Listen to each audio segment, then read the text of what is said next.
Hello, this is Brother Phelps. Welcome to the broadcast today on this beautiful July 24th, 2023. It's a Monday. And I have with me today my most illustrious guest, Brother George Widger, to join us at 24/7 World Radio.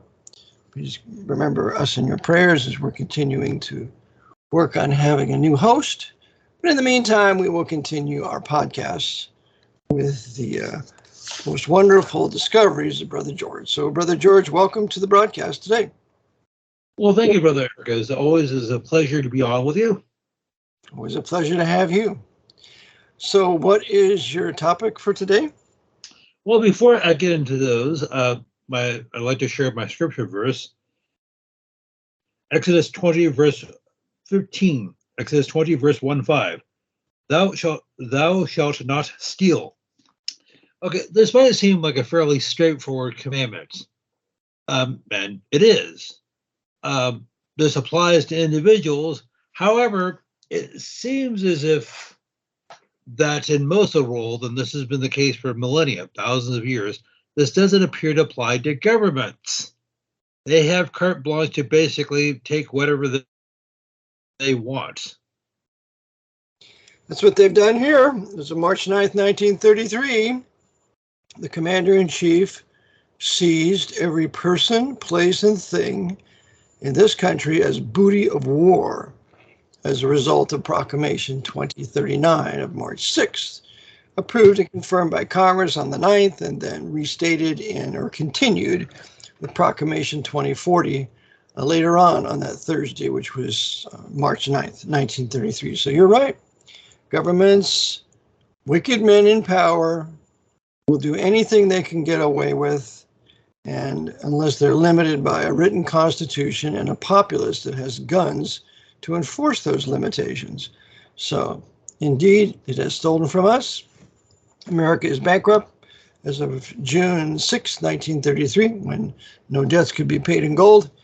And so with that, we have a continual rising debt. Each U.S. citizen owing now in excess of $200,000 to the government and its Federal Reserve Bank.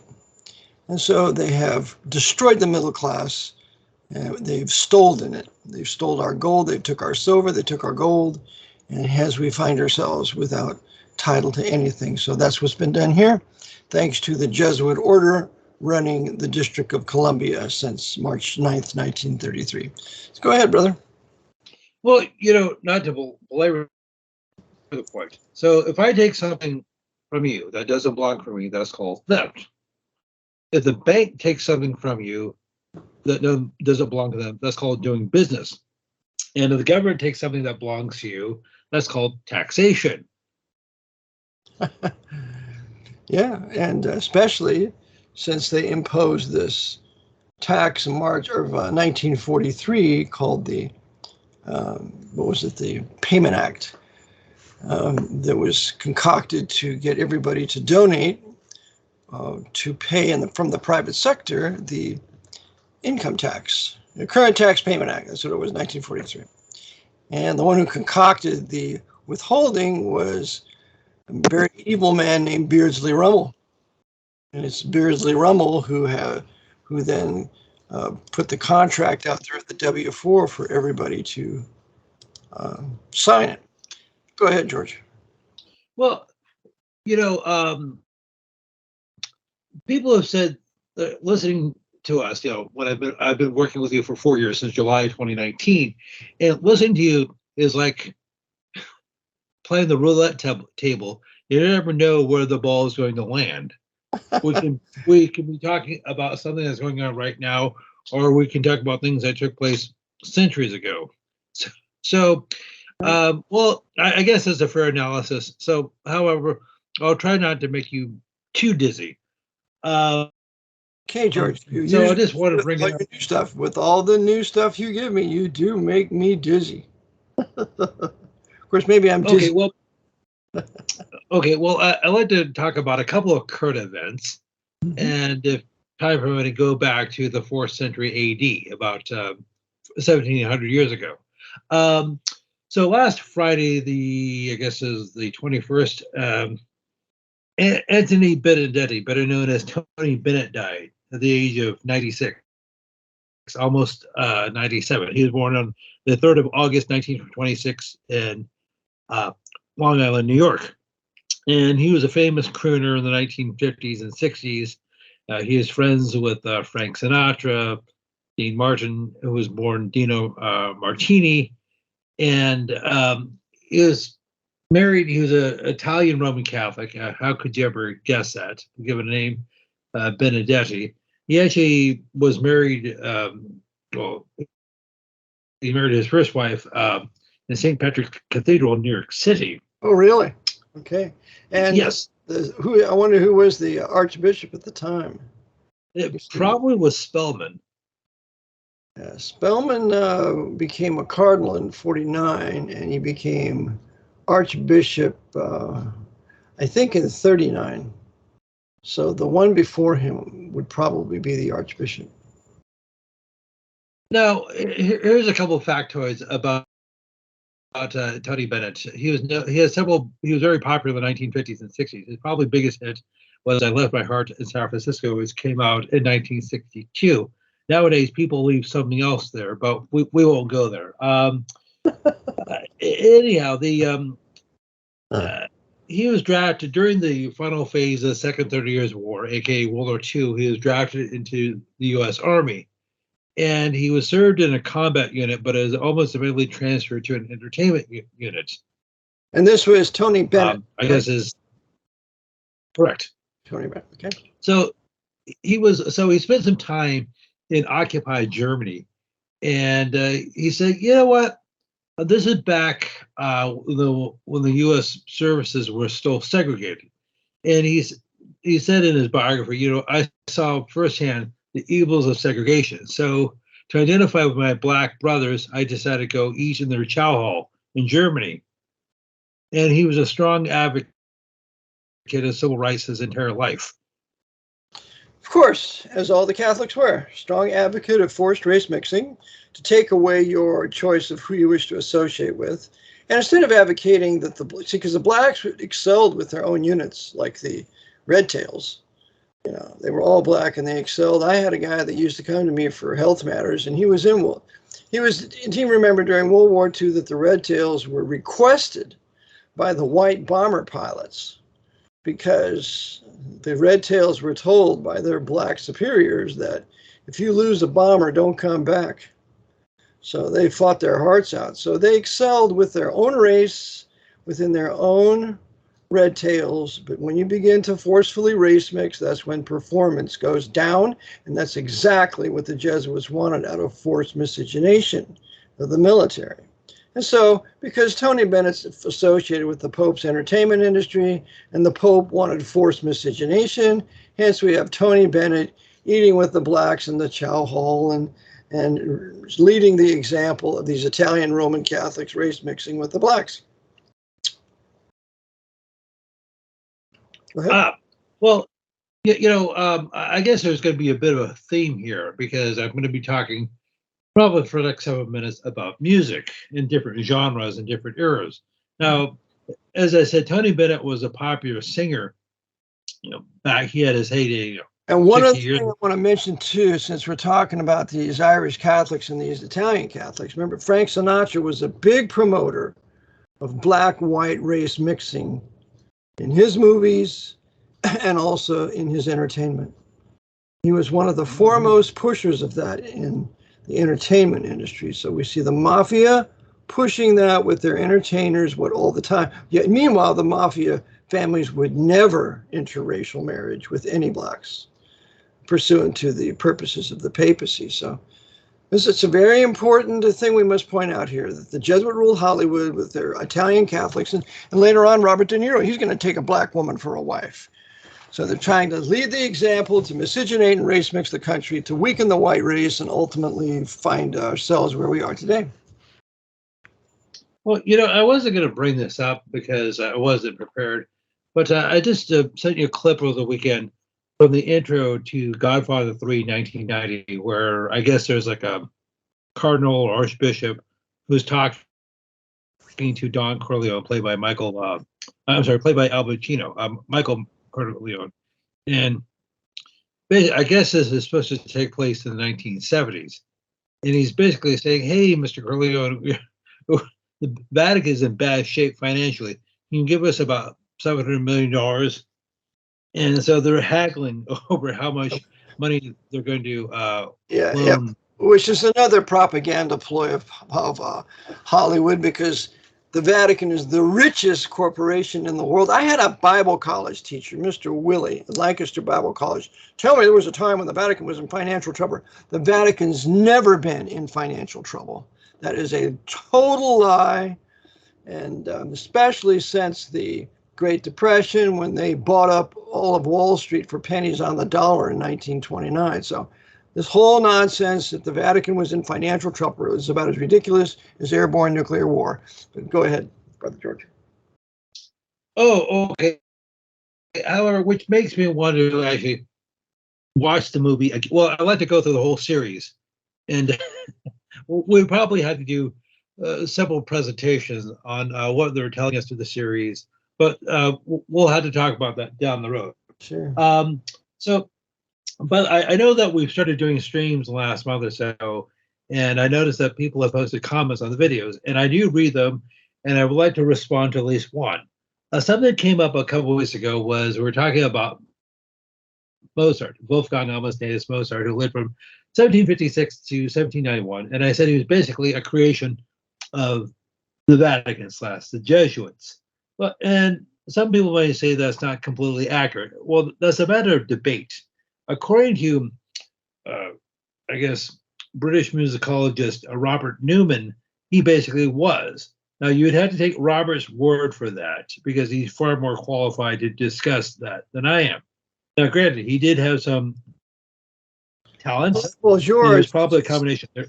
George, just a matter of public record that Mozart consented to put together these particular pieces that he wrote, specifically the Magic Flute. So, no, he was absolutely a tool of the Jesuit order, musically speaking. Okay, so whether you're talking about Mozart in the 18th century or Tony Bennett in the 20th century, there's an underlying theme here. The Vatican runs it all. They use certain people in certain formats for their certain agendas. Now, if I could, I'll be completely honest about Tony Bennett. I'm only familiar with a few of his songs, such as like "Fly Me to the Moon." Well, that's another conversation altogether. The aforementioned, I left my heart in San Francisco. Now, his music wasn't intrinsically wicked or sinful, but that doesn't always have to be the case. Now, when you're talking about generally speaking works by, say, the Rolling Stones or AC/DC, that is almost always the case. Oh, yes, yes. But we have to remember, George, that the American people that were basically moral, the Protestants, white Protestants, and many of the black Protestants and Baptists, were very highly moral people until the turn of the century, when the papacy started bringing in, well, in the 1800s, after the war between the states, when they started bringing in all their immoral Italian and Irish Roman Catholics. That's when the morality of the country started to really degenerate. And especially with the introduction of the mafia in the 1880s with the Colonna family, which is one of the 10 most powerful and wealthiest Italian Catholic families in the world. So they have to demoralize the country. And so in demoralizing the country, they came out with the big band music. They came out with the big band music in the 20s, the Follies, the Charleston, spreading your legs back and forth, all that demoralization and Africanization of white people with Gene Krupa, drums, drums, drums, and with the big bands at the time, which was really an Africanization of the American people. And then after World War II, they started with the beatniks.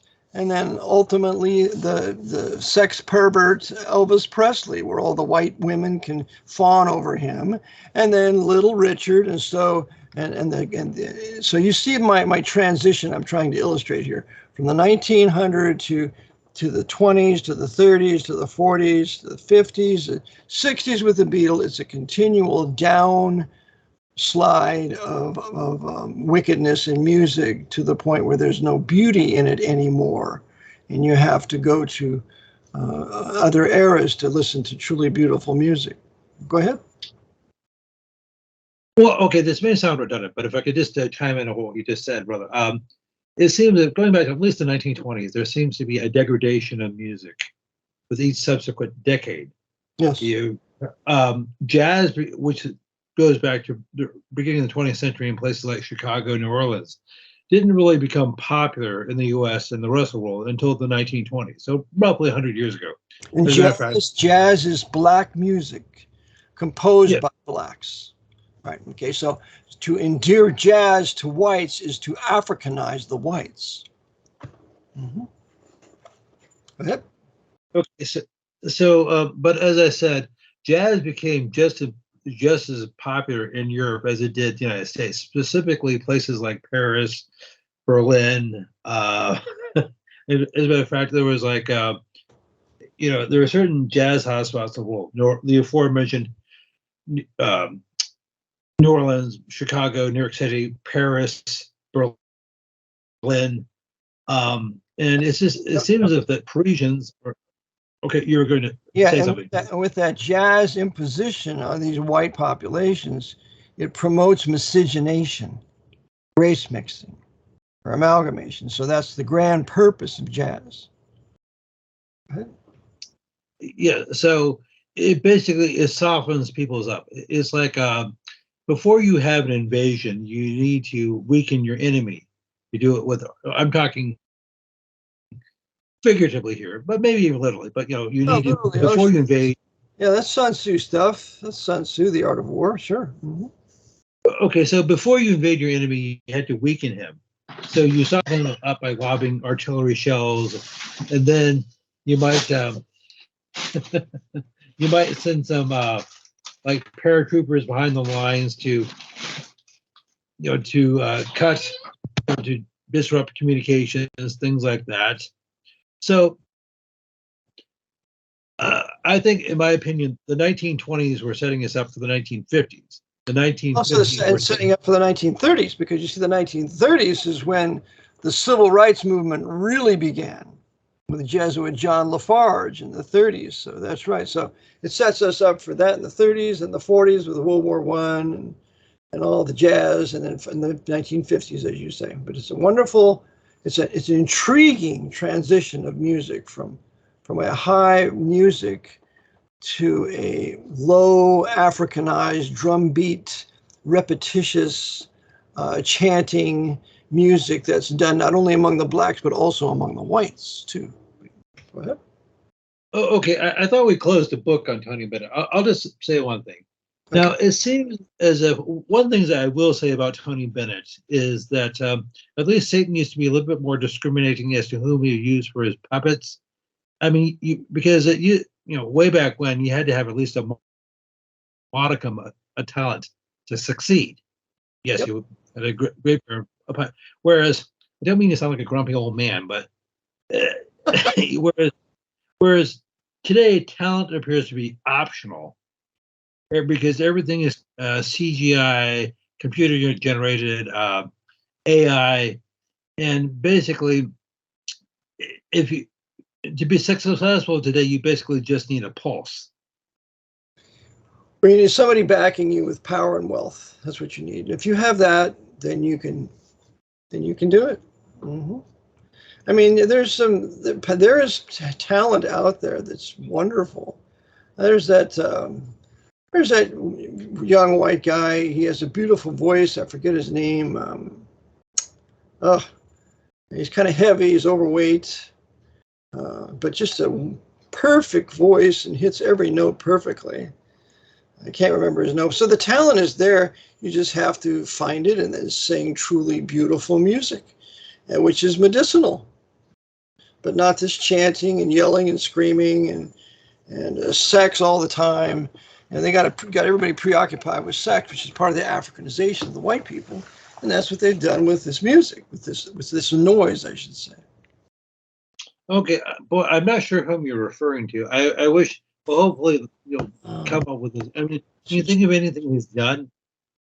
Yeah, I Or can't any song? remember. I'll try to remember it, George. His name, but go ahead. Okay, He so sings Christmas music, speaking of music, Christmas, but he sings Christmas music at that time, and he was been on several specials. I think his first name was what, Jason something maybe, but I can't remember. Anyway, you have that Italian singer for well, years who was just saying beautiful music. It starts with a B, but Bocelli. Um, yeah, yeah, Andre Bocelli. yeah, Bocelli. I mean, he has a beautiful voice. So there is music out there with men and women who truly have talent that can sing beautiful music, but that's not the predominant music of today. I can remember going shopping with my grandmother in the 1950s. We'd go down to Macy's in Sacramento, and she'd walk me to death, all the blocks down there, and but then she decided to get me a pair of tennis shoes at the first store we went to. But I always remember in those stores, there was always a high, beautiful music that was playing, and none of this trash that's being played today. Go ahead. Okay, well, speaking of contemporary music, I guess there's a country artist by the name of Jason Aldean. Mm-hmm. I guess he came out with a song earlier this year in May called "Try That in a Small Town." Now, I won't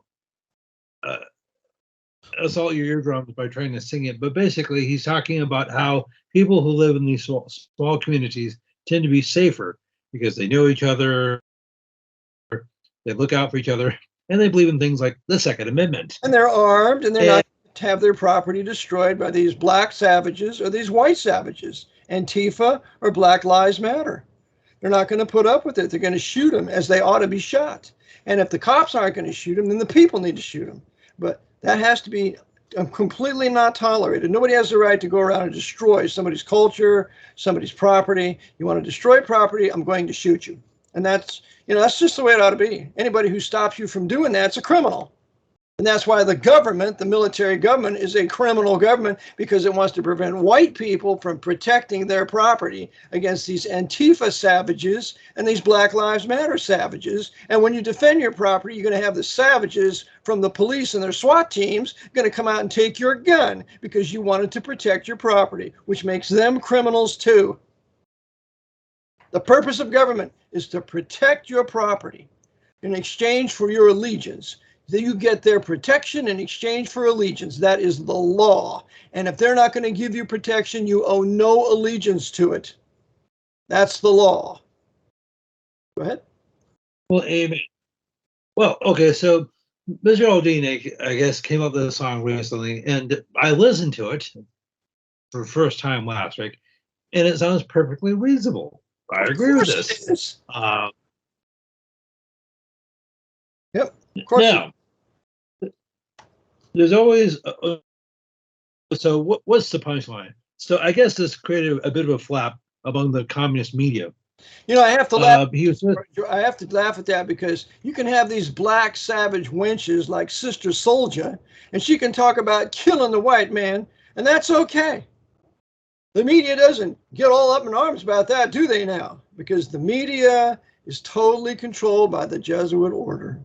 But oh no, when some white man comes out and wants to assert the defense of his white race or his white culture, why, that's horrible racism and prejudice. So it further proves there is a conspiracy for the destruction of the white people in North America, and particularly the white Protestants and white Baptists. Yep. Boy, well, it would be hard for me to argue with that, but as I said, I'm not a conspiracy theorist. I'm just paranoid. I was watching Oliver Stone's most recent JFK Revisited, and in the beginning there he talks about conspiracy theory is now conspiracy facts. I thought, good for you, Oliver Stone. You're getting there. You're doing a good job. You just got to blame Francis Cardinal Spellman for the Kennedy assassination, and you'll win the prize. But go ahead, George. Well, so to that end, I guess he was supposed to. I guess Mr.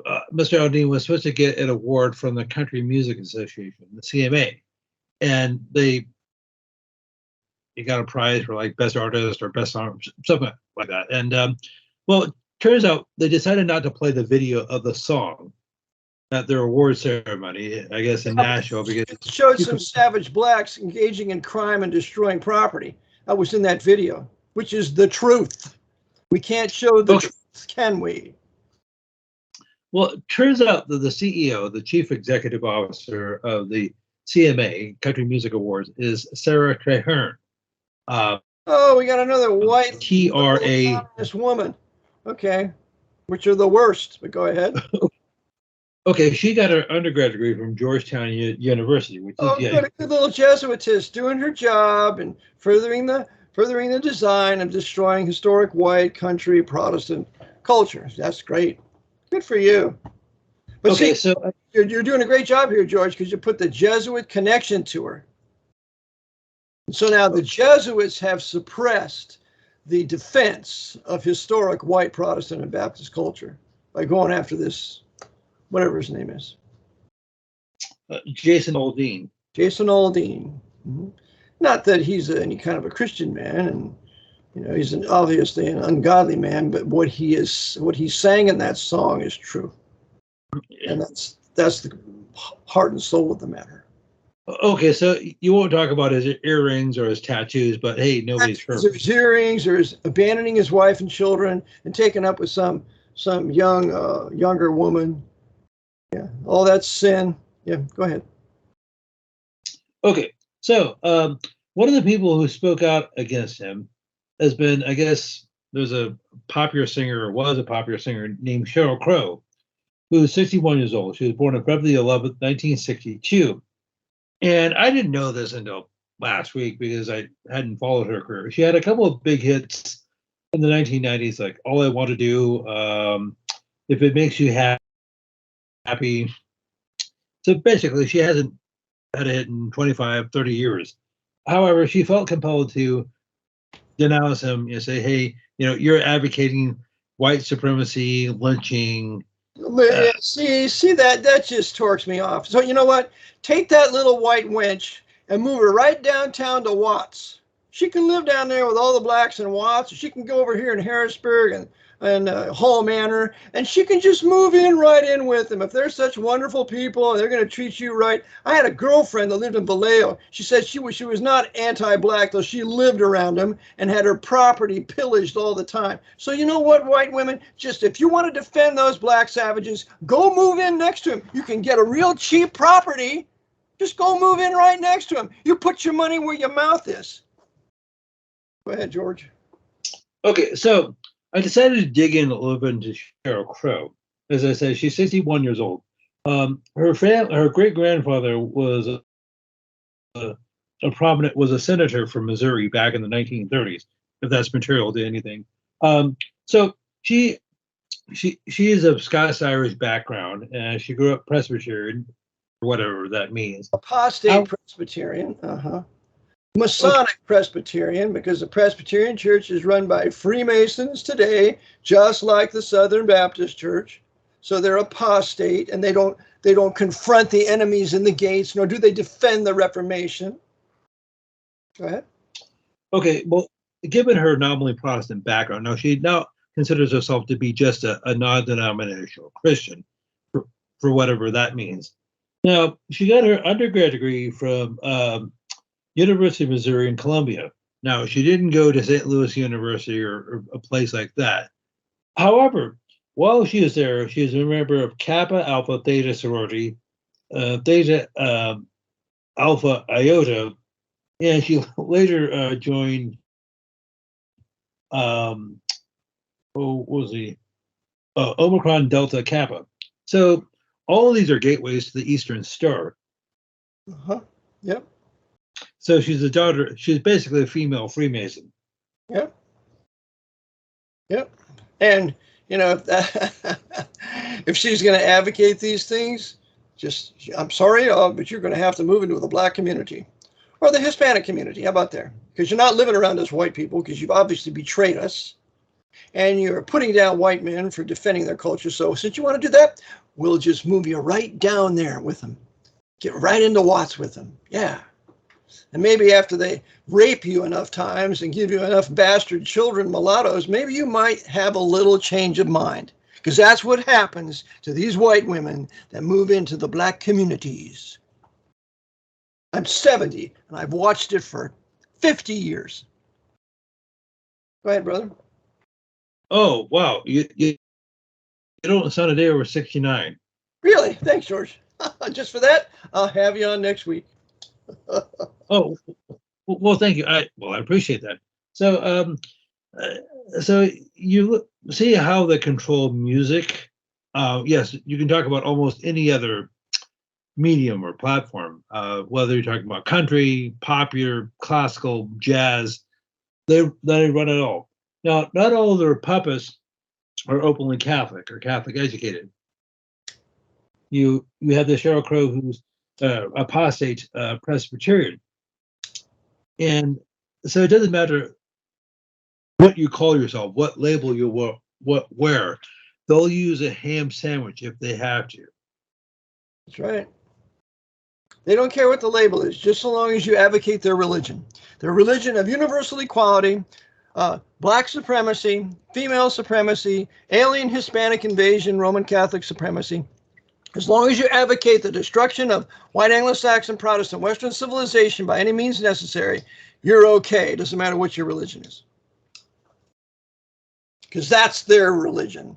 And anybody that goes against that faith is an enemy and must be tarred and feathered. Well, in the video, the Jason Aldean video, Try This in a Small Town, all those clips are real. They were from events that took place.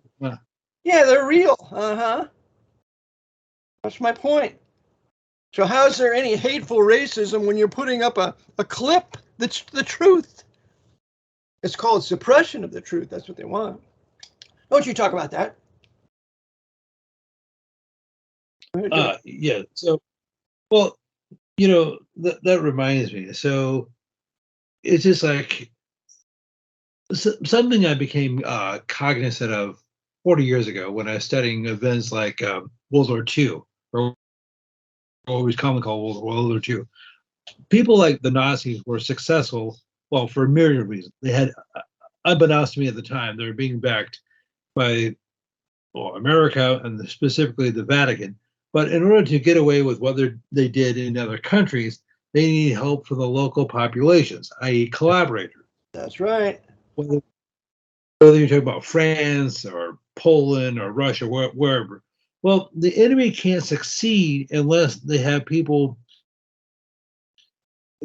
unless they use the services of turncoats. Fifth column. And I don't mean to sound...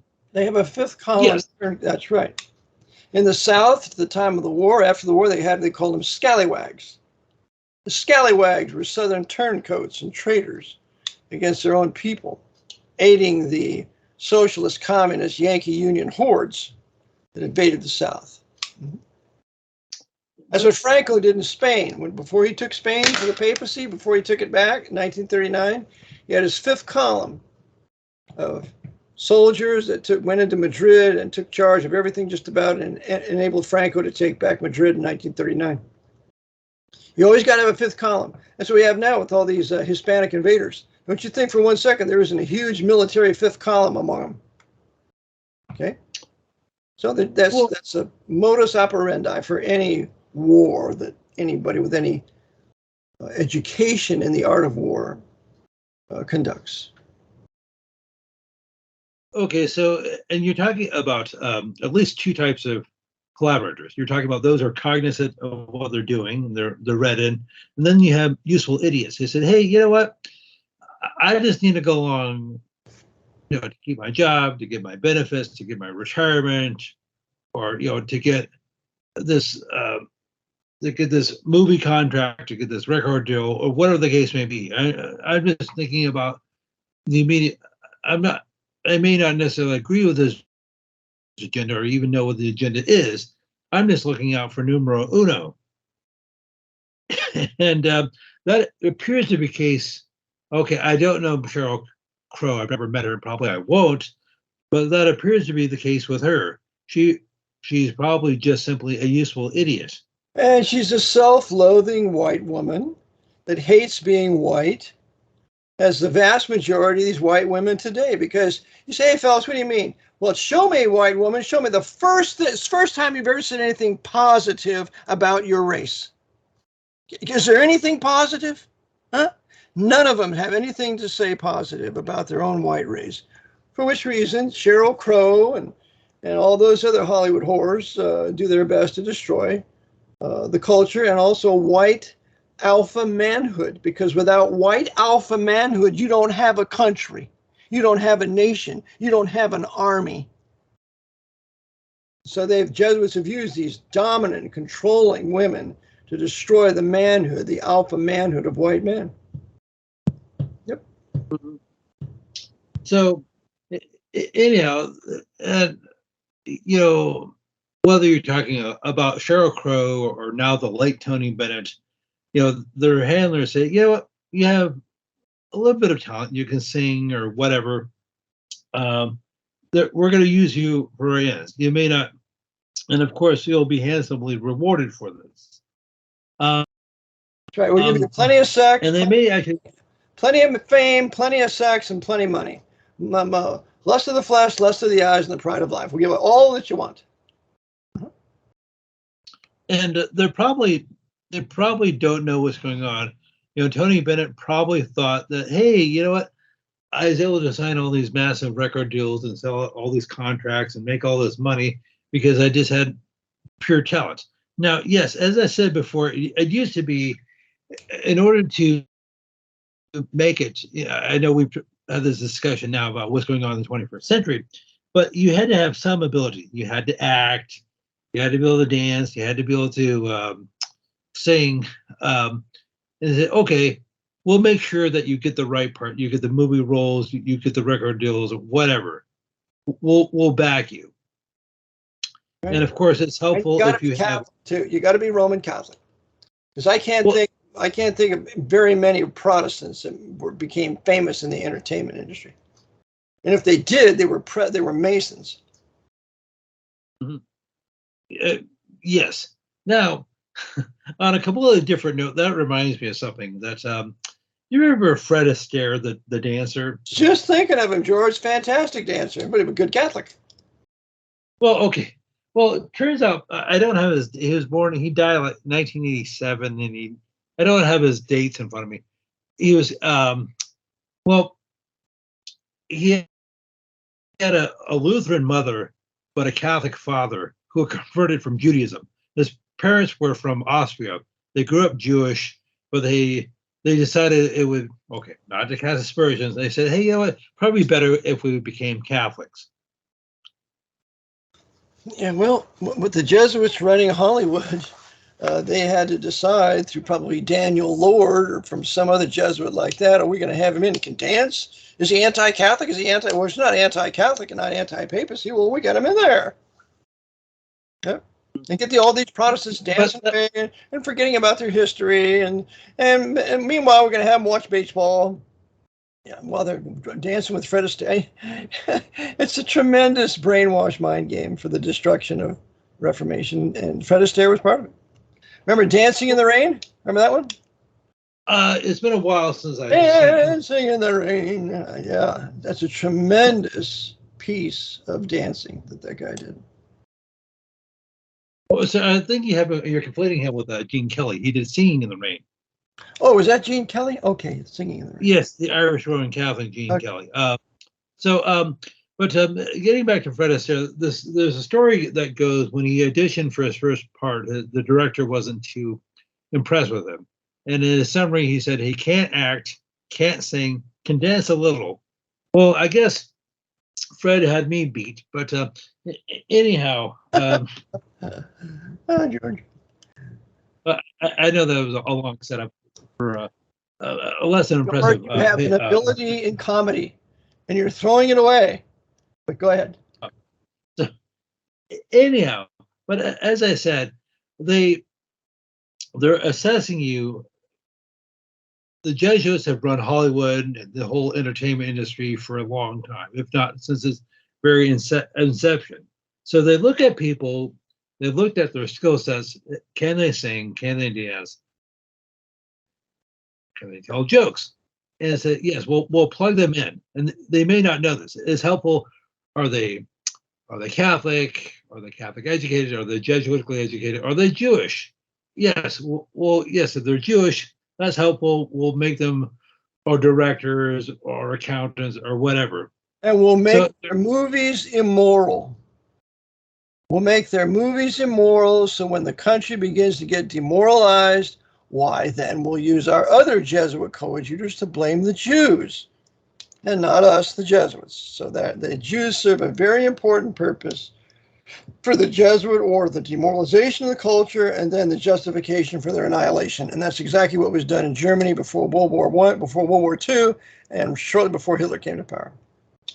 Well, I guess there was a clip back in 1990. I don't have the date, where I guess Marlon Brando was on the Larry King show, and he said, "Oh yes, the Jews run Hollywood." Yeah, and that Catholic better than that. I'm sorry. That immoral Roman Catholic knew better than that. Just like Mel Gibson, that immoral Roman Catholic, when he ranted and raved, the Jews run Hollywood, he knew much better than that. He knows who runs Hollywood, with his buddies like Jesuit William J. Fulco and others. He knows who runs Hollywood, but their shibboleth is to blame the Jews. Now, it may appear the Jews run Hollywood. I can understand that with like Steven Spielberg or Mel Brooks or something like, or whoever is popular in any particular, and they may be the accountants, the bookkeepers. Yeah, so, just like Meyer Lansky was the accountant for the Mafia Commission, but the Jews never ran the Mafia Commission. They never ran the Mafia. They were just bookkeepers, just underlings to the 5 Sicilian families. So they always have their Jews up front so they can blame them, just like in government. Janet Yellen, why she's the Secretary of Treasury. Why, if the Treasury goes bankrupt or what happened, why it's the Jews' fault. And you know very good well the Archbishop of New York runs the military government through the CFR. Okay, I know we've discussed this before, so forgive me for repeating myself.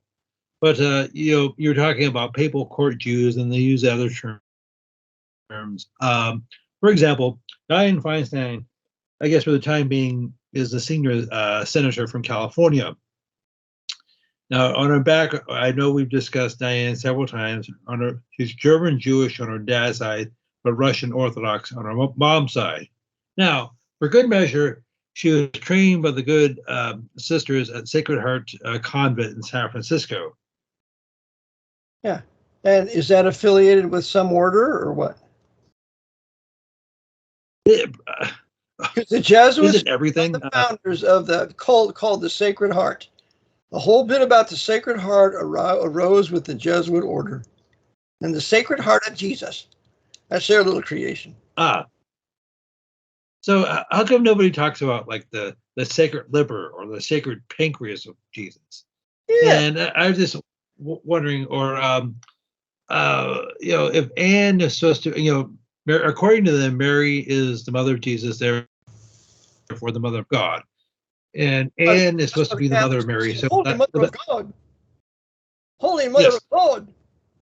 Well, yes. Mother of God. Yeah. So would that make Anne the grandmother of God? I don't know. But anyhow, it's Babylonian history religion, brother, having nothing to do with Jesus Christ, the true Jesus Christ, or the Bible. That's why they hate us. That's why they want to kill us. That's why they want to deprive us of our Reformation Bibles.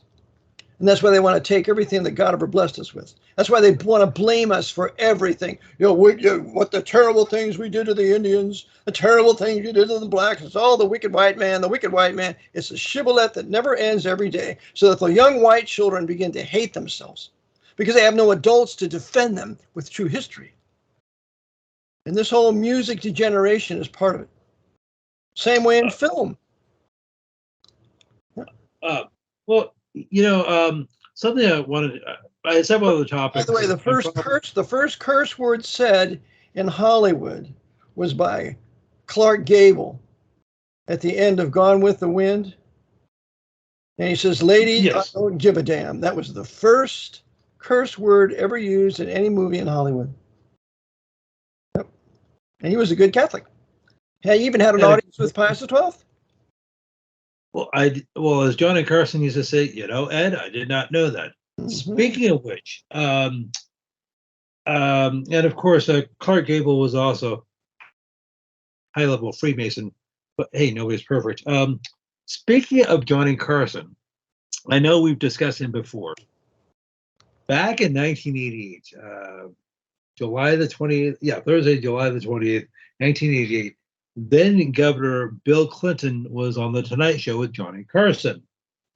Because I guess the previous week Clinton was one of the speakers of the Democrat National Committee in Atlanta, Georgia. Notice I said Democrat, not Democratic. Democratic is an ideal. Democrat is a political party. But I'm being nitpicky there. So I did not watch the convention back in 1988. I could have. I just was, doing other things, and I didn't watch Bill Clinton on the Tonight Show. I was probably asleep when he was on. I watched it. You forwarded it to me, and I did watch it. Boy, they looked like they were in love, smiling at each other, talking to each other, and nothing funny was said. So, Johnny Carson was a dirty, filthy, despicable, ungodly wench. And I remember when I was watching him one night, and Raquel Welch was on his program, and she had her cat in her lap. And she said to Johnny Carson, you want to see my pussy? And he says, "Yeah, I'll take a look. You get that cat out of the way." Well, I believe that's exactly what happened. And my parents were very offended that was the last time Johnny Carson was on at my house. So it's dirty, filthy Carson, and it's that dirty, filthy Johnny Carson that did his best to suppress Jim Garrison's exposure of the conspiracy to assassinate Kennedy by not allowing him to show the pictures of the 3, quote, tramps in Dallas after they were arrested. Of course, they were all CIA ops. So Carson would not allow that picture to be shown, and was belittling Jim Garrison about the conclusion that the mafia was involved in the Secret Service, and just belittled him. So Carson was a dirty pimp punk for the Pope of Rome to keep everything censored. Okay, well, I wasn't going to bring this up, but he was a high-level Freemason. I forgot the name of his fraternity in Nebraska. But during the war, the Second 30 Years of War, he was Office of Naval Intelligence. Mm-hmm. So well, there you go. That's a brotherhood in itself. But anyhow, so if I may get back to my point with Bill Clinton was on the Tonight Show back in 1988. So this is the July the 28th, 1988. So 35 years ago, almost to the day. So the previous week, Bill Clinton was one of the speakers of the Democrat Committee in Atlanta, Georgia, where they officially named Michael Dukakis as the Democrat presidential nominee, and I guess Lloyd Benson was his VP running mate. I think and so. That's another discussion in and of itself. Okay, so anyhow, so why am I bringing this up? So they're laughing, joking, and they said Clinton did not get a very favorable reaction from the few people who actually watched the convention. They said he went on too long. He's only supposed to be on for maybe 15, 20 minutes and ended up going on for maybe half an hour or so. And so Carson said, Bill, well, okay, I went to the Carson. He said, well, I understand your term ends in 1991. Do you have any other political aspirations after that? Do you mean running for higher office? He said, well, perhaps. And he said, well, it depends on how well I do in your show tonight. Yeah, that's right. That's what he said. Okay, so I bring this up. So, I just wondering, were they telegraphing us his they were going to have him run for president, not necessarily in the year 1992, but sometime in the near future, sometime after the year 1988. And I guess he, Clinton finished his performance on the Carson show by playing the saxophone for a few minutes. And so he could play some jazz. So he could play some African jazz and appeal to the blacks of the Democratic Party to vote for him. That's what was done. Yep. Okay.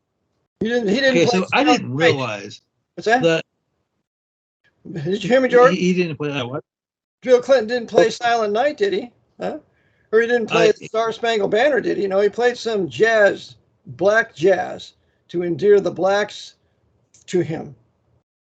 Yeah, to succor them into voting for him. Yeah. So I didn't realize what a veritable treasure trove of information. Watching old videos, YouTube videos of the Johnny Carson and other talk shows, Dick Cavett, Firing Line with Bill Buckley. I was just going to say Bill Buckley, yeah. Mm-hmm. So they're telling you what their plans are in plain sight. Now, granted, these shows are usually on late at night, or virtually nobody ever watched the Firing Line show. But if you go back 40, 50 years ago, they basically tell you what their plans are. For a case in point, in 1971, George Herbert Walker Bush, the future vice president and 41st president, was on the Dick Cavett show. Now, I'd imagine most people had never heard of the elder George Bush. He was director, if I'm not mistaken, the director of the CIA. I forgot what his position. The CIA for 1 year. That's right. Mm-hmm. Okay, but he has some other position. This is in 1971. So this no-name nobody came on the Dick Cavett show in the early 1970s. So they're telling us back then, after he had been faithful in covering up the Kennedy assassination. Yeah. George Bush proved himself faithful in the cover-up, along with William F. Buckley and a few others. And so they reward him for higher things. Now, among other things, I was going to talk about, I'd make the differentiation between George Walker Bush, Bush 41, and George Walker Bush, the 43rd president. Yeah. The elder George Bush, in addition to being the director of CIA, he was also the U.S. ambassador to Red China. Was he being... Well, now, does that mean, is that another proof that the Jesuits run Red China? Using their coadjutors and high knights of Malta like George Herbert Walker Bush, probably giving high technology, military technology to the Red Chinese, as later would his bastard son, Bill Clinton, with The Year of the Rat. That's the book, The Year of the Rat, that shows you that. But yeah, go ahead. Oh, okay. But as I said, I'm not a conspiracy theorist. I'm paranoid. Okay. So, I mean, as I was saying, that so if you go onto these talk shows like Johnny Carson and so forth, they let you know what's going on back then, 40 years ago, 50 years ago, whatever. And they also let you know what their plans are. Right. Now, the thing is, most people will dismiss a program like The Tonight Show as mere entertainment. Johnny Carson told jokes about golfing or what are the latest celebrity tabloid trash was, but they're letting you know what the agenda is through humor. That's right. They want you to laugh at a very serious reality. So when that serious reality arrives, why, it's not a threat. So the brainwash and the programming worked. Yep. And I wasn't really into Johnny Carson growing up because it was on too. I mean, I watched it a few times. My dad was more into it, unfortunately, because he thought he was funny. And so, as I said, I didn't really grow up with. I mean, I knew who he was, but generally speaking, I was asleep at that time. And now, years later, decades later, through YouTube, I can watch some of those things. Not for entertainment purposes, but try to figure out what's going on. Okay, what are they telling us on their plan? Okay, what are they telling us in 1971? What are they telling us in 1988 or whatever? the particular episode came out. Well, we're basically telling you we're going to,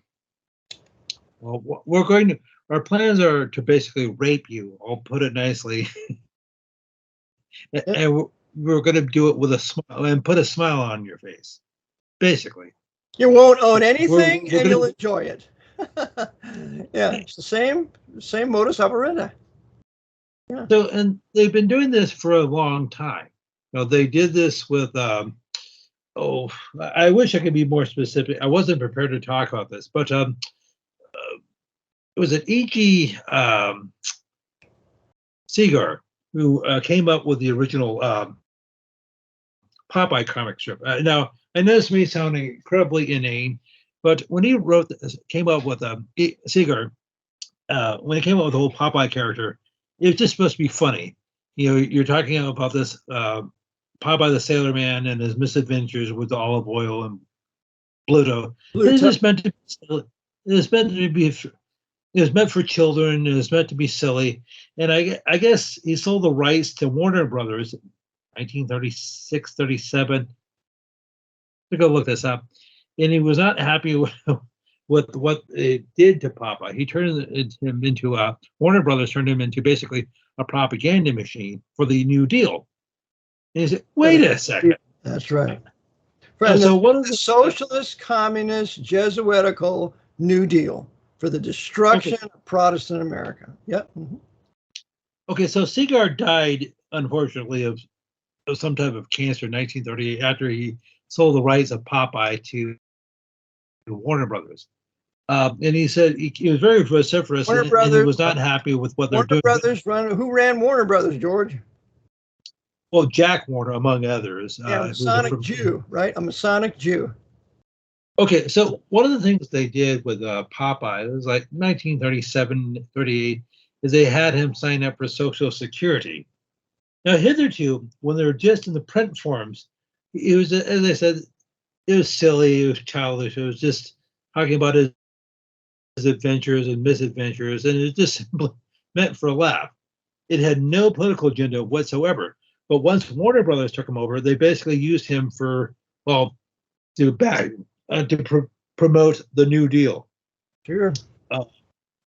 Later, I want our listeners to know that the New Deal was nothing but communism that had descended from Clinton Roosevelt in the 1800s that the Jesuits controlled. And by the way, I hope you are able to find a picture of the old Clinton Roosevelt in the 1800s, because none of my associates can.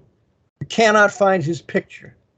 And so they put the New Deal on us, which is socialist communism. After all, if you're going to get rid of the Reformation Bible in 1901 and go for a Catholic Bible like the American Standard, why then I'll give you a Roman Catholic tyranny government. And that's exactly what the Lord did in 1933. And I'll give you communism too. Okay, if I could just mention, I realize we're just coming up to an end, but one of the things that also not only did Warner Brothers use Popeye to promote the New Deal, after Pearl Harbor, they used him again to sign up, to encourage young men to sign up for the draft, because Popeye joined the Navy. And he made a bunch of ridiculous films. So, as I said, join the Navy where we can be betrayed on the USS Indianapolis and be sunk to the bottom of the Pacific by a Japanese sub who was informed to wait there so they could sink it. Let's talk about other. Let's join the Navy so you can get blown up at Pearl Harbor and FDR be a part of that with Hirohito so we can justify a war. Yeah, join the Navy so you can be a sucker. Go ahead. Okay, so this is something the Jesuits, the Vatican have been doing for a long time. I mean, probably for centuries in different formats and different medium. They use humor and they use animation, cartoon, to get people when they're young and to disarm people, at least figuratively, by laughing. They say, oh, what do you mean that's a cartoon? That's kid stuff. I don't normally use that term. I mean, don't be silly. I mean, it's a joke. We're not serious. Right. Yeah.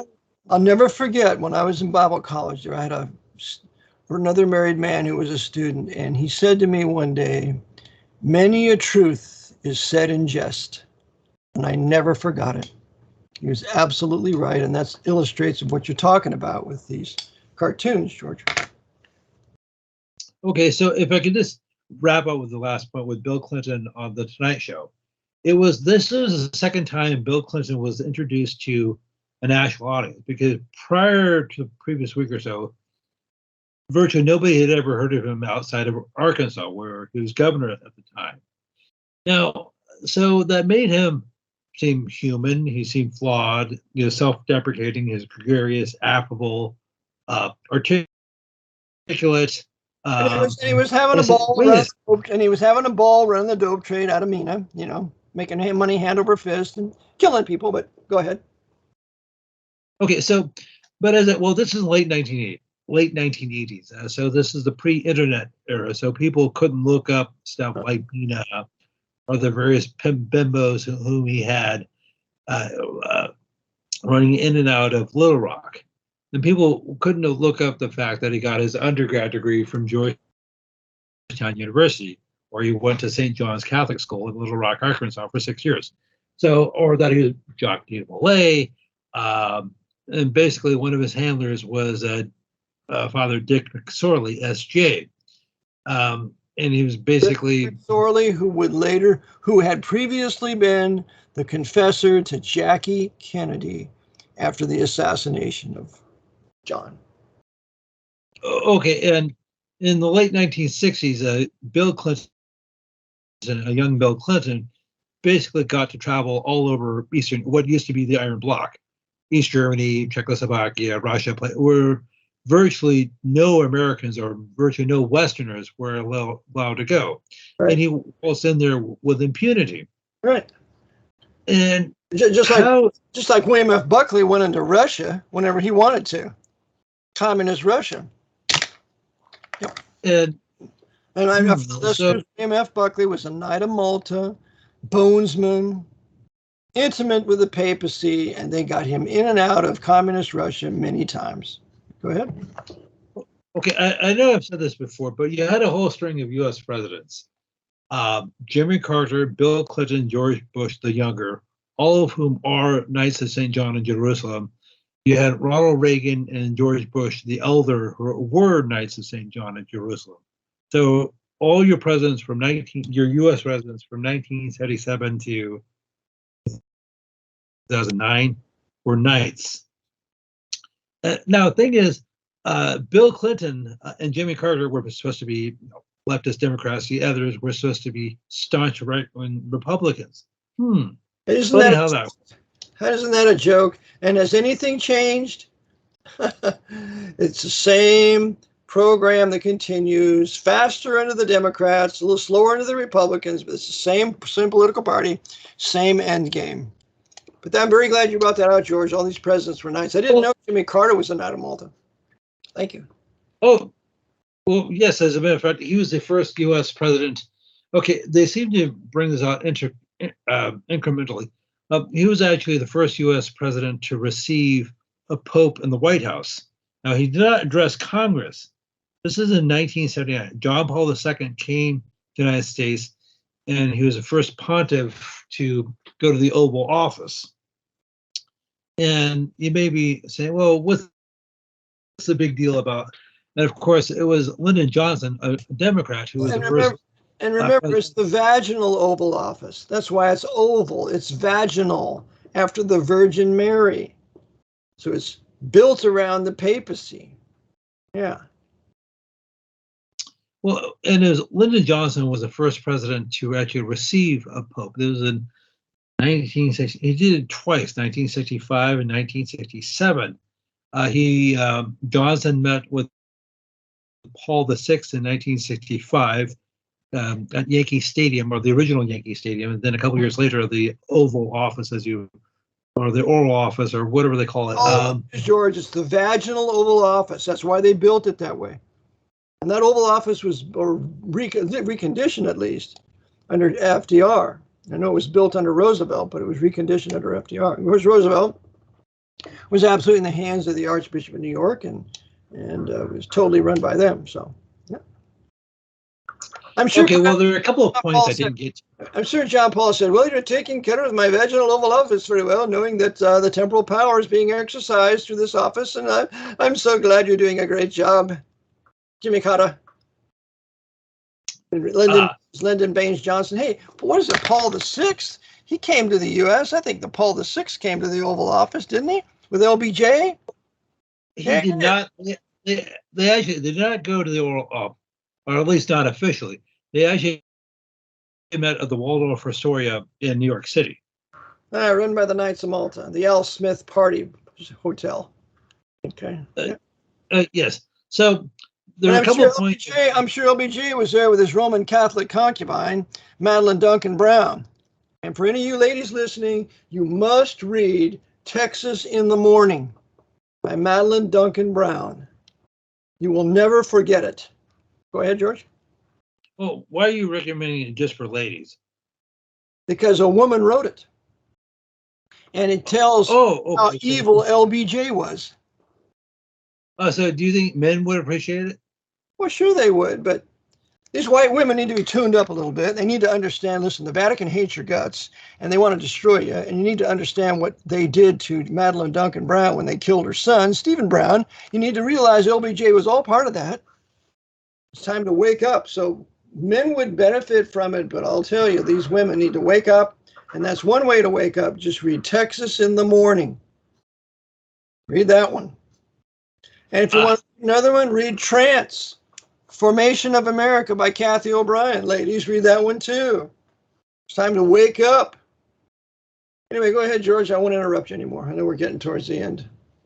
Well, okay. Well, we probably should wrap it up here because I had some points I wanted to bring up, and I won't do them justice to do so. Couple of things. Before I give my contact information, would Thursday work for you to do another stream? Yeah, Thursday sounds good. Okay, so Thursday the 20th. George, if it's all right with our listeners, I'll have to check with them. Sure, George. Oh. Thursday's good. Well, I don't want to overstay my welcome, and I don't want to be. That would be very hard to do, George. Go ahead. Oh, okay. So anyhow, if people have any questions, comments, concerns, critiques, anything they'd like me to address or go over again, they can send me an email, which is my full name, George Widger, 1969@gmail.com. That's GEORWIDGER1969@gmail.com. If people didn't get that from me, they can get it from you. Please tell me a little bit about yourself, your name, where you're listening, or whatever. And as I said, or if you just simply want to say hello, please do so. And God willing, I'll be with you on Thursday. Or if there's a topic that they would like you to cover, we'll do that too. Mm-hmm. Yeah. I may need some time to go look into it more. Mm-hmm. Sure. All right. Well, Brother George, I want to thank you for being on today. Today is July 24th, 2023. It's a Monday. Thank you for all that you have brought, and I'll give my closing out. Just stay on, George, till I turn this off, because I think something happens when you get off before I get off. So thank you for tuning in today. I have a book, Vatican Assassins, Wounded in the House of My Friends. Go to my website, vaticanassassins.org, or you can go to my other website, 24/7 World Radio. If you want to listen to my podcast, just go to 24/7 World Radio. When that comes up, just hit Archive Shows, and then it will come up, EJPR 1, 2, and they're there, plus some others, but that I have to get on yet. And then you can listen to the podcast right there. And I'm not really removing them right now. I'm just letting them build up until I can get my computer man to help me to get things organized, because I'm not the greatest here. But anyway, thank you for tuning in, and may the Lord bless you as you do his will according to his word, and you are resisting sin unto blood, striving against sin, Hebrews 12:4, while at the same time maintaining a pure and a holy life before the Lord and keeping sin out of your life. And you can do it by the power of the Spirit of God. And when you do it, the Lord will answer your prayers, and he will show you great and mighty things that you know not. Keep a pure life, serve the Lord, and resist evil. Until we meet again, Lord bless, Maranatha. Okay.